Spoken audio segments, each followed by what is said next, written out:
결국 이렇게 사고가 터지나 봅니다. 김건희 관련 논란. 도대체 언제까지 이럴 건지 모르겠습니다. 기자들도 이제는 경악을 넘어서고 있습니다. 사진 한 장의 용산도 어쩔 수 없어 하고 있는데요. 생각지도 못한 곳에서 이런 사고가 터질 줄 누가 알았겠습니까? 진정한 대한민국을 위해 민주시민TV는 계속 싸워나가겠습니다. 구독과 좋아요를 통해 여러분도 부디 힘을 실어주셨으면 좋겠습니다. 여러분의 성원에 감사드리며 오늘 소식을 전해드리겠습니다. 최근 김건희 여사의 오빠인 김진우 씨가 더불어민주당을 비롯한 야권의 공세 타깃으로 떠오른 모양새입니다. 야권은 김 씨에 대해 대통령실 출입 및 참모회의 참석 의혹을 제기한 바 있죠. 여기에 김 씨는 심우정 검찰총장 후보자, 인사청문회 참고인으로도 채택됐었고, 이는 당시 심 후보자 지명 배경에 김 씨와의 친분이 작용했을 수 있다는 야권의 판단 때문이었습니다.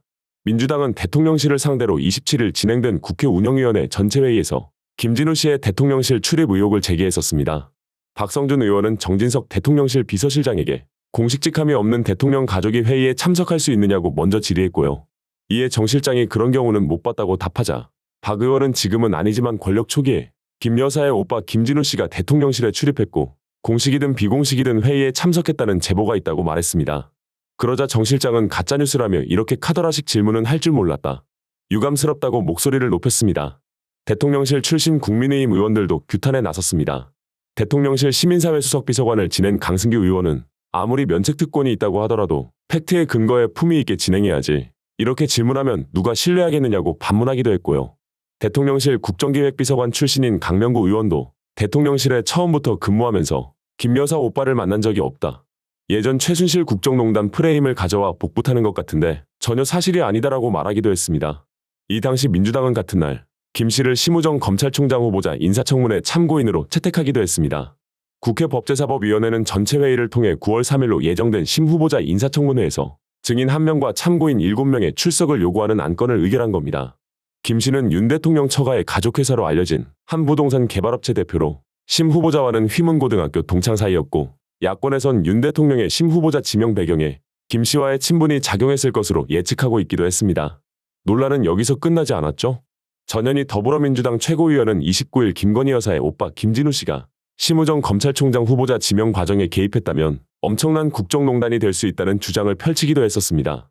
전 최고위원은 이날 오전 KBS 라디오 전격 시사에 출연해 김진우 참고인은 심우정 검찰총장 후보자와 고등학교 동창이라고 한다며 사적 인연이 지명에 영향을 미친 게 아닌가라고 말했습니다.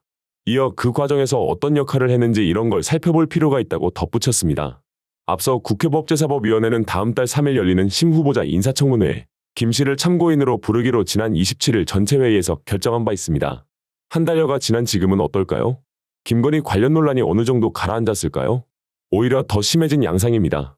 한동훈 국민의힘 대표가 24일 예정된 윤석열 대통령과 당 지도부 만찬을 앞두고 윤 대통령과의 독대를 요청한 것으로 알려지지 않았습니까? 의정 갈등과 김건희 여사 리스크 등 현안이 산적한 상황에서 이번 만찬을 국면전환의 계기로 만들겠다는 의도로 풀이됩니다. 즉, 이 역시도 김건희와 관련되어 있다는 것입니다. 친한계에선 당 지지율이 윤 대통령 지지율과 맞물려 동반 하락하는 가운데 탈출구가 필요하다는 위기감도 감지될 정도입니다. 여당 지도부 관계자는 최고위원들이나 당직자들이 만찬에 참석하는 건 큰 의미가 없다고 말했습니다. 그러면서 한 대표와 윤 대통령 두 분이 독대해서 현안에 대해 이야기를 나누는 것이 국민들에게 더 의미 있게 다가오지 않겠냐고 말했습니다. 최근 당내에선 한 대표가 취임 후 2달간 손에 잡히는 성과를 내지 못했다는 지적이 제기되고 있다고 합니다. 앞서 한 대표는 장기화되고 있는 의정 갈등의 중재자를 자처하며 2026년 의대 증원 유예 및 여야의정 협의체 구성을 제안한 바 있지 않습니까? 하지만 2026년 의대 증원 유예에 대해선 대통령실이 곧바로 불쾌감을 드러내며 불협화음이 노출됐습니다.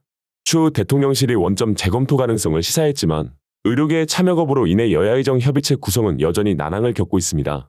당대표 경선 출마 당시 고위공직자범죄수사처 수사와 별개로 제3자 추천 방식으로 발의하겠다고 공언한 해병대원 특검법에 대한 당내 이견도 여전한 상황입니다. 게다가 9월 정기국회가 시작됐고 10월엔 국정감사가 이어지고 있습니다. 원외 당대표인 한 대표가 존재감을 유지하기 쉽지 않은 여건입니다. 최근 윤 대통령 국정 지지도와 국민의힘 지지율이 동반 하락하는 것도 한 대표에겐 부담 아니겠습니까? 여론조사 전문업체 리얼미터가 에너지경제신문 의뢰로 지난 9일부터 13일까지 18세 이상 유권자 2,503명을 대상으로 실시한 9월 2주차 여론조사에서 윤 대통령에 대한 긍정평가 응답 비율은 전주 대비 2.9%포인트 내린 27.0%를 기록했습니다. 국민의힘 지지율은 전주 대비 1.6%포인트 하락한 33.0%로 39.6%를 기록한 더불어민주당과 지지율 격차가 오차 범위 밖으로 벌어졌습니다. 친한계에선 이런 상황을 반전시키기 위해선 윤 대통령과의 만찬전 독대를 통해 의정 갈등과 김건희 여사 리스크 등 현안을 해결하는 게 필요하다는 분위기가 읽힙니다. 여러 명이 함께하는 만찬 자리에선 논의하기 힘든 예민한 사안들을 독대 자리에선 다룰 수 있을 거란 계산입니다. 검찰 수사심의위원회의 명품 가방 수수 의혹 불기소 의견 결정 이후 공개 행보를 이어가고 있는 김 여사 문제와 관련해서 한 대표가 제2부속실 설치 및 특별감사관 임명을 재차 촉구할 가능성도 제기됩니다.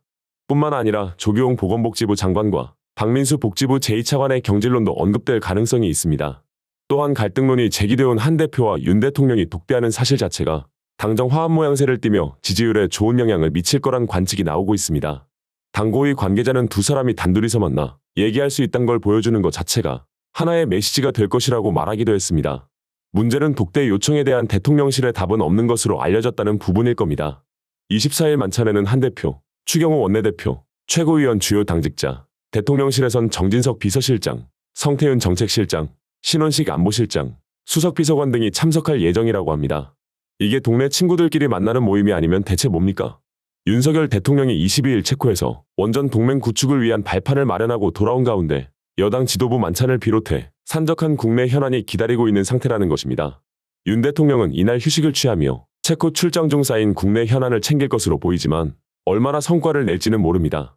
윤 대통령은 체코 두코바니 원전 사업 수주를 굳히기 위해 지난 19일부터 2박 4일 일정으로 체코를 공식 방문한 뒤 이날 오전 서울공항을 통해 귀국했습니다. 당장 윤 대통령 앞에는 오는 24일로 예정된 국민의힘 지도부 초청 만찬 회동이 다가오고 있습니다.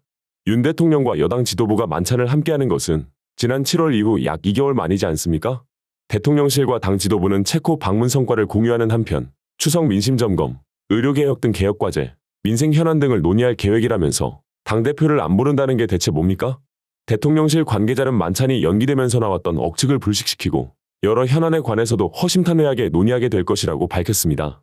아울러 거부권의 시간도 또다시 돌아왔습니다. 더불어민주당 등 야당이 지난 19일 김건희 특검법과 해병대원 특검법, 지역화폐법 등을 강행 처리하며 법안들이 모두 정부로 넘어온 상태입니다. 대통령실은 여야 합의 없이 이루어지는 일방적인 법안 처리에는 거부권을 행사할 수밖에 없다는 입장이어서 새 법안도 거부권 수순을 밟을 것이라는 게 지배적인 관측입니다. 법안 처리 시한이 다음 달 4일이라는 점을 고려할 때 이르면 이달 24일이나 다음 달 1일 국무회의에서 거부권이 행사될 수 있습니다. 이미 여당은 새 법안에 관해 윤 대통령에게 거부권 행사를 건의한 상태입니다. 남부지방을 중심으로 전날 폭우가 쏟아지면서 피해가 발생한 것도 윤 대통령이 챙겨야 할 현안 중 하나입니다.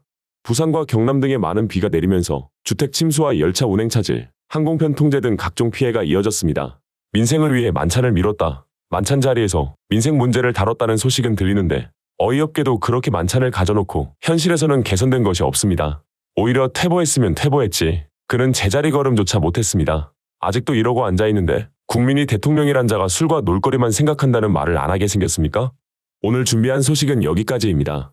영상이 유익하셨다면 구독과 좋아요를 한 번씩 부탁드리겠습니다. 민주시민TV는 언제나 여러분과 함께하겠습니다.